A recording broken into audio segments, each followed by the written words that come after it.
if you're cutting too much weight, it's going to affect your performance in the long run. Tsaka syempre, hindi rin naman natin alam yung weight cutting process and the hydration process na ginagawa ni Jerwin. Good right hand from Jerwin Ancahas. Wow. Hook na naman. Sabay sila Hook doon. na naman ha. Teka lang, ulitin ko lang ha. Partners, Can we hook na have naman yung nakita natin ha. Walk us through that, John. Jerwin was very patient, waiting for that perfect opportunity to land that right hook.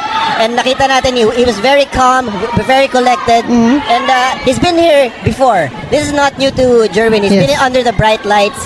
And he's just here to perform. And there you have it. And I think, JC, this is a new division. Yes. And I think this is a very good division for Jerwin Ancahas as we approach the final 10 seconds of this round.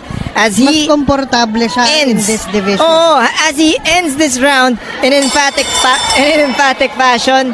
Okay, both fighters go